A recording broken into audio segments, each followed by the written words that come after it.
அஸ்ஸலாமு அலைக்கும், welcome to my channel. இன்றைக்கி ஒரு சூப்பரான ரெசிபி தான் பார்க்க போகிறோம்.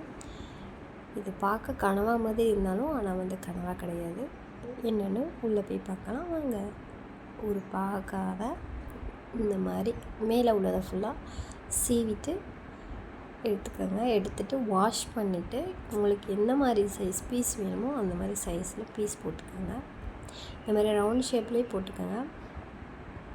போட்டுட்டு உள்ளே உள்ள அந்த சீட்ஸ் எல்லாத்தையும் எடுத்துருங்க.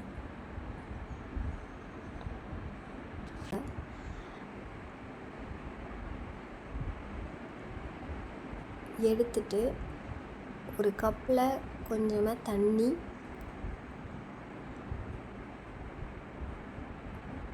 மஞ்சத்தூள், உப்பு மூணையும் போட்டு நம்ம கட் பண்ணி வச்ச பாகக்காவையும் போட்டு ஒரு 10 to 20 நிமிஷம் ஊற வச்சுக்கோங்க.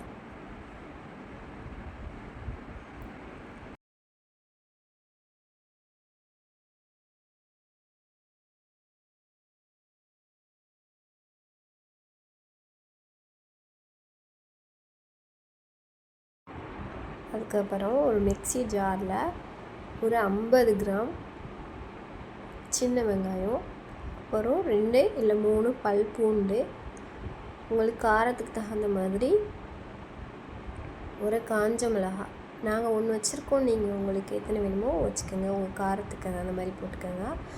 ஒரு 1/2 ஸ்பூன் சீரகம், 1/2 ஸ்பூன் தனியா, கொத்தமல்லி போட்டு கிரைண்ட் பண்ணி எடுத்து வச்சுக்கோங்க. கிரைண்ட் பண்ணதை ஒரு பவுலுக்கு மாற்றிட்டு அதில் 2 ஸ்பூன் சிக்கன் 65 மசாலா, கலருக்காக கொஞ்சமாக காஷ்மீரி தூள், அப்புறம் குழம்பு மசாலா 2 ஸ்பூன் சேர்த்துக்கோங்க.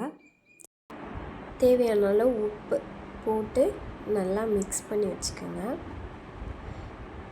மிக்ஸ் பண்ணிவிட்டு நம்ம ஊற வச்சோம்ல அந்த பாகக்காயை எடுத்து அந்த ரவுண்ட் ஷேப்புக்குள்ளே இந்த ஸ்டஃபிங்கை வச்சு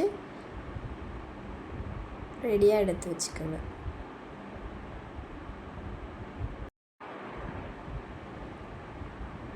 பாகக்காய் ஒரே ஸ்டைலில் பொரிக்காமல் இந்த மாதிரி கொஞ்சம் டிஃப்ரெண்ட்டாக ட்ரை பண்ணுங்கள். அதுக்கப்புறம் ஒரு கடாயை எடுத்து ஹீட் பண்ணிவிட்டு அதில் கொஞ்சமாக எண்ணெய், தாளிக்கு கடுகு உளுந்து, அதுக்கப்புறம் கருவேப்பிலை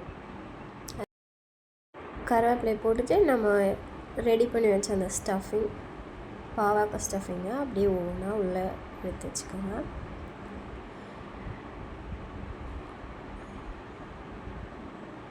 உள்ளே வச்சுட்டு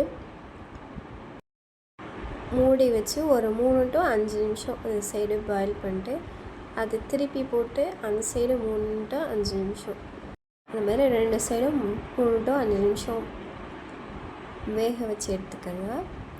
வேக வச்சுட்டு ஆயில் பத்தலை அப்படின்னா ஆயில் ஆட் பண்ணிக்கோங்க இடையில.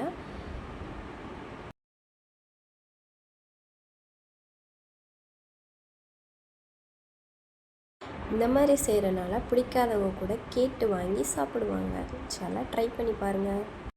2 சைடும் பாயில் ஆனதுக்கப்புறம் இந்த மாதிரி நல்லா கிண்டி விட்டுக்கிறேங்க. உள்ள ஸ்டஃபிங்லாம் கொஞ்சம் வெளியில் விழுந்து அந்த ஆயிலோடு நல்லா மிக்ஸ் ஆகிற மாதிரி இந்த மாதிரி நல்லா கிண்டி விட்டுக்கிறேங்க. கிண்டிட்டு லாஸ்ட்டாக கொஞ்சமாக கருவேப்பிலையும் கொஞ்சமாக கொத்தமல்லியும் போட்டு சர்வ் பண்ணி பாருங்கள்.